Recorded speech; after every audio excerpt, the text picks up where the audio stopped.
Well, here we are in Jersey's General Hospital, the Chevalier Emergency Assessment Unit, where you are off today to get taken out to Oxford Hospital after suffering a heart attack. Can you tell us what's happened here? I was at work Friday morning, felt a pain in my chest, went dizzy, felt sick, and I kind of suspected what it was. Managed to get myself to hospital and basically went through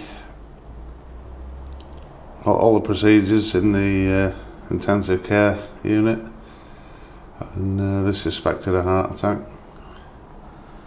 So, but it didn't come as much of a surprise to me. It didn't come as a surprise to you. We were chatting earlier, and you said that you've never had anything like this, any heart problems. None of your family have ever had any heart problems. Why didn't it come to why was it no surprise to you? Because of the stress I've been put under by the states of Jersey, government, the police, lawyers, law officers department. Could you elaborate a little bit more on that? What kind of stress? Yeah, as I said to Mike Dunn in my interview a couple of weeks ago, it's just been one non-stop roller coaster ride with the police and the judiciary since I got here. Never really done anything wrong. I mean, I don't steal anything, I don't rob anybody, I don't mug old grannies, you know. So I don't deal drugs, I don't drink drive. I mean, you think you've been? They're just afraid of the word no. They've probably never heard it before I turned up.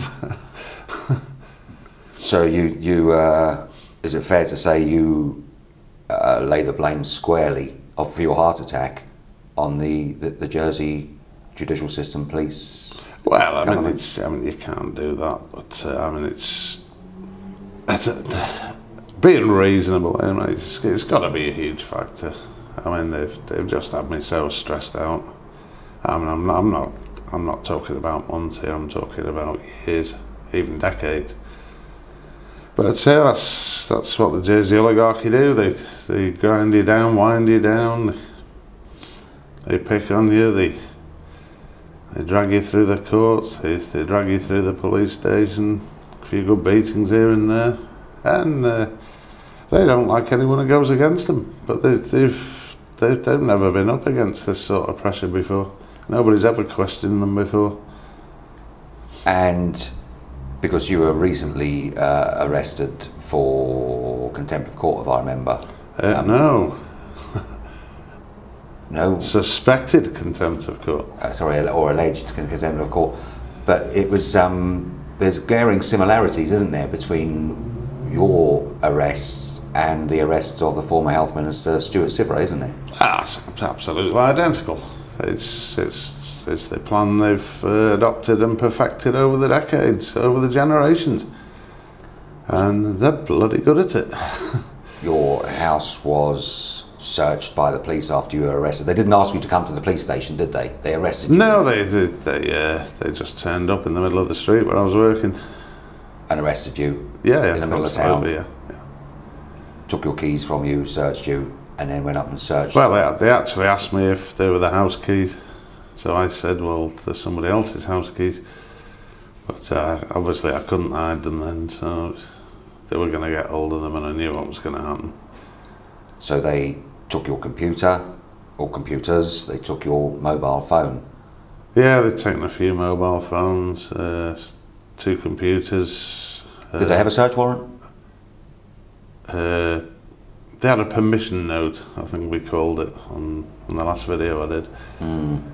It certainly wasn't a search warrant, and certainly wasn't legal in any definitions of the. Well, sorry, it certainly wasn't lawful in any definition of the word lawful. I mean, it was. And you. It was just like a school teacher's note to a child, basically. And you see this as? Do you see this as intimidation? That's exactly what it is. Yeah, it's just more pressure brought to bear. I mean, they know what evidence I've got against them, and I've got buckets of it. And this isn't just about on the street constables, and this goes right to the top. I mean, Michael Burt, for instance, I mean, he's our bailiff. As I said to Tom Grushy in the interview the other week, when the Avon and Somerset police came over, they did the investigation, disappeared, and I was fully sitting there expecting to be vindicated. I received a letter from Michael Burt, who was then the Attorney General, and he stated unequivocally that no wrongdoing had been perpetrated by anyone. In the way of the police? Police, lawyers, judiciary, and everything, yeah. And my trial tapes hadn't been doctored, the other tape recording I'd made hadn't been interfered with, the main prosecution witness last page hadn't been altered. Yet when it came to me asking for a copy of the Avon and Somerset police verifying all this, he flatly refused under that wonderful little guise of not in the public interest. Yeah, that not in the public interest rears its ugly head quite often. What not in the public interest actually means is not in the states of Jersey, public limited liability company interest. It doesn't mean the actual general public. So with this latest turn of events, with this heart attack you've suffered and all that, you're getting flown out to Oxford today. If I can get my chains off. Yeah, yeah. But the police, for instance, have still got your phone. We're talking a good couple of weeks now. They've had your phone. It's been 23 days now. 23 days. It's over 3 weeks. And you still haven't got your phone or your SIM card back from the police. So you're going to be over in London, for instance, not being able to contact Oxford, Oxford. Not being able to contact anybody, not having any phone numbers because the police won't give you your phone back. Is that right? That's correct, yeah. So this would suggest that we've got, if you're to be believed, the story, and there's no reason why we shouldn't believe, we've got a politicised police force. Is that what you're saying? Well, we've always had a politicised police force ever since the Germans left. Would you say that it was the same with Lenny Harper and Graham Power, though? Well, I mean, they were the only two that made any sort of difference, and look what happened to them. They were slapped in line just like we used to be. And gotten rid of. I've gotten rid of, indeed, yeah. So it's your contention, I mean, if as the old saying goes, if they can do it to Lenny and Graham, who am I? I'm just a carpet fitter. Do you think it's time somebody like the English government or somebody steps in and you know, tries to... Somebody's is not a bad thing. The English government, they put these people in place. So would you... There'll be no recourse in England. That I can guarantee you. Would you say the rule of law is broken down on this island? I mean, you're a blogger who speaks out against, a prolific blogger who speaks out against this government and its regime, as much such as myself and many others. Do you think they're just out to get you, to shut you up and to silence you? Oh, absolutely, yeah. I mean, there's no question about that whatsoever. I mean, say the stuff they've done to me. I mean, hiding the Avon and Somerset police report from me, Michael Burt. I mean, and they're still doing it now. Then I had an advocate, as I said on Tom Grushy's video. I had an advocate, Barbara Corbett. They refused to give her a copy. I actually pre-warned her before she asked the police and the law officers for a copy. I said, beware of the flood and the fire. Yeah. And sure enough, they came back with the whole flood story. So I asked her to... That is the document you wanted? Yeah, the Avon Somerset police report, yeah, that proved my trial tapes had been doctored and proved has tape been lost recording... in a flood? Oh, yes. A flood at the police station? Yes. Well, apparently it wasn't at the police station. They don't hold police documents at the police station, apparently. But it's been lost in a flood? It's been lost in a flood, yeah. And of course, like the smart people they are, they said they had it on the ground floor. And who keeps paper documents safe on the ground floor? But there again, I mean, as we all know, there'll be electronic copies, and they're telling me they don't have any of them. They told me that the Avon and Somerset police weed their files after 8 years, which is rather bizarre, considering lawyers are expected to keep their files for 20 years. Basically, I mean, that was told to me over a phone call by someone at the Avon and Somerset police. It's just curious, isn't it, what's going on on this island? I mean, I said to the two officers that turned up, I said, they asked me what I thought about them coming over and that, and I said, well, I think you're here to sweep the backyard out. Yeah. And how right I was. But in fairness to the two officers, the fact that Michael Birch refused to give me a copy of this report tells me that they have done the job properly. Why else would they hide it? Why would they not give it to my lawyer? Why would they say it had been lost in a flood? I asked my lawyer, I said to her, well, can you please write to the Avon and Somerset police, get a timeline for the length of time they have to keep evidence? Ask them in writing if we've got a report, if we can have a copy of the report, either electronic or paper. And what was the other thing? Yeah, I asked also for my lawyer to get in touch with Michael Burt, the now bailiff, or the chief of police, Boron, and ask for details of the flood and the compensation paid out to the States of Jersey Police Incorporated. My lawyer hasn't even bothered doing that. She's failed on all of those requests. So it's been has she been got to as well?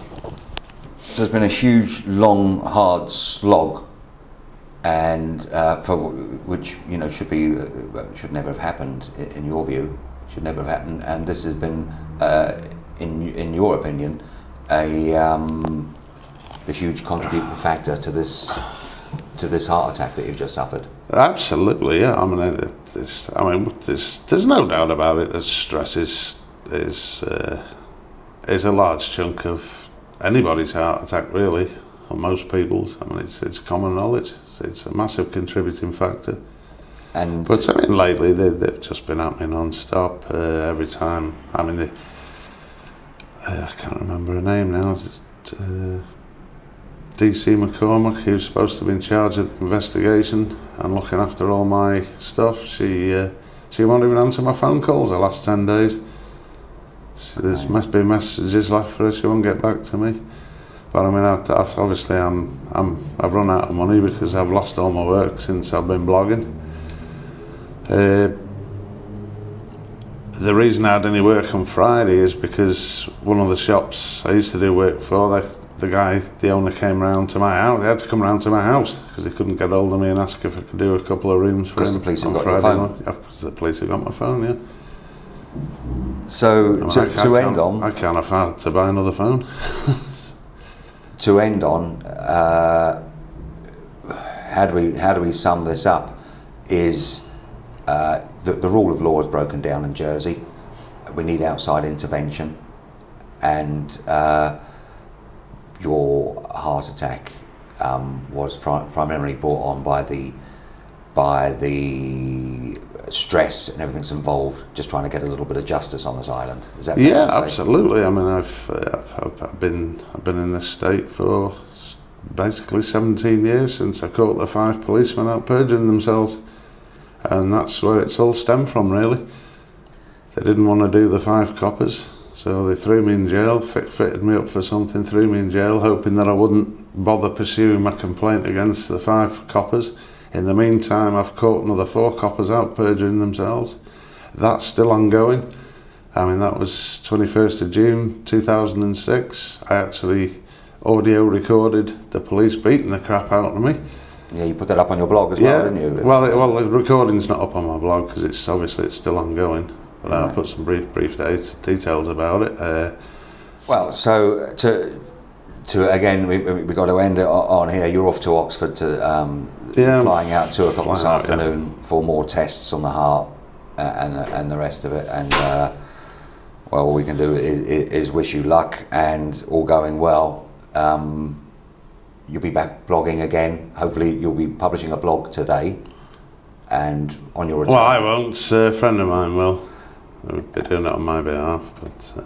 And on your return, you're going to carry on blogging, despite this heart attack that you suffered today. You're still going to carry on fighting for justice on this island. Yeah, I mean, they haven't killed me, so the fight continues. Summer's rather resilient, as you well know. Myself, yourself, Stuart, Rico. On we go. And we don't stop till we've no choice.